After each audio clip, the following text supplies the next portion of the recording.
Bonjour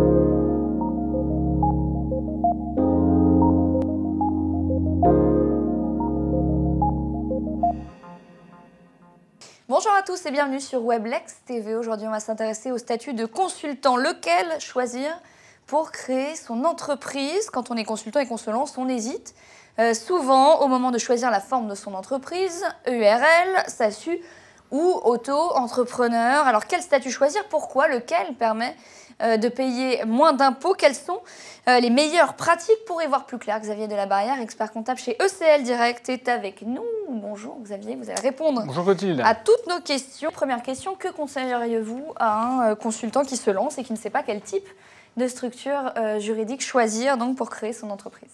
Alors tout d'abord, on va écarter le statut de l'auto-entrepreneur pour deux raisons. D'abord parce que les consultants dépassent souvent le seuil du plafond de l'auto-entreprise.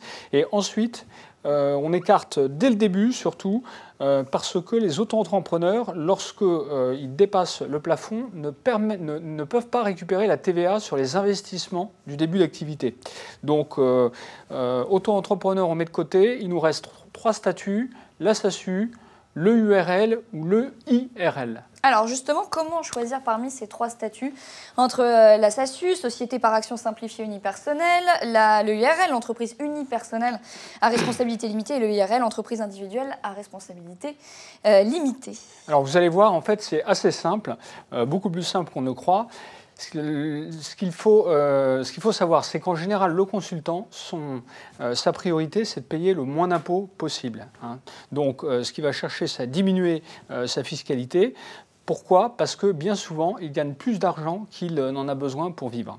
Donc, les trois structures dont on a parlé, SARL, SASU et EIRL, permettent de mettre en place ce qu'on appelle un écran fiscal, c'est-à-dire via l'option à l'impôt sur les sociétés, faire en sorte que l'entreprise soit fiscalisée à hauteur de 15% sur ses bénéfices, jusqu'à 38 120 €. Donc cet écran fiscal, c'est une façon très simple de diminuer la pression fiscale pour ces entreprises. Bon, donc les trois structures dont on vient de parler permettent de bénéficier de cet avantage fiscal.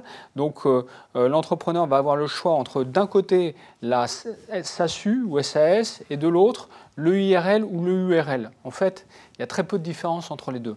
Dans le premier cas, dans le cas de la SASU, il va avoir un statut assimilé salarié. C'est-à-dire qu'il échappera au RSI, mais ça va lui coûter un tout petit peu plus cher. Dans le second cas, celui de l'EURL-UIRL, il va avoir un statut de travailleur non salarié. Ça lui coûtera un petit peu moins cher, mais il devra cotiser au RSI. Quand vous dites moins cher, on parle de quoi? Alors, on parle des cotisations sociales du gérant, du dirigeant d'entreprise, bien évidemment. Et en termes de coût, le différentiel est à peu près de 10% de la rémunération nette versée. C'est quand même une sacrée différence, 10%. 10%, oui, sur une rémunération de, par exemple, 60 000 € par an, ça représente 6 000 €. Donc, c'est pas négligeable. Et puis, c'est le prix à payer si on veut éviter le RSI. Est-ce que c'est vraiment si important que ça, finalement, le RSI aujourd'hui, Xavier? Non, alors le RSI, on en a beaucoup entendu parler ces derniers temps, ça a énormément progressé. C'est pas aujourd'hui, les principaux problèmes ont été résolus. Et puis de toutes les manières, c'est pas l'entrepreneur, c'est pas le consultant qui va passer du temps avec le RSI au téléphone, c'est son expert comptable. Alors donc finalement, vous conseillez de choisir en fait le statut SARL avec un statut de travailleur non salarié. Tout à fait. C'est ce qu'on conseille le plus souvent. Je croyais qu'il y avait des cotisations sur les dividendes que se versent en général les gérants de SARL depuis quelques années. Alors, c'est vrai. C'est une nouvelle loi qui date d'assez peu de temps. C'est la raison pour laquelle il y a beaucoup d'entrepreneurs qui viennent et qui nous demandent de créer une SASU ou une SAS. Bon. Mais ce qu'il faut savoir, c'est que dans les faits, il y a à peu près 20% seulement des entrepreneurs qui se versent des dividendes. Donc, cette cotisation, ces cotisations sur les dividendes, pour finir, ça concerne très peu de gens. Raison pour laquelle nous continuons à conseiller à nos clients, dans la plupart du cas, de créer des SARL pour bénéficier du statut de travailleur non salarié. Merci Xavier, les consultants ont eu leur réponse. À très vite sur Weblex TV évidemment.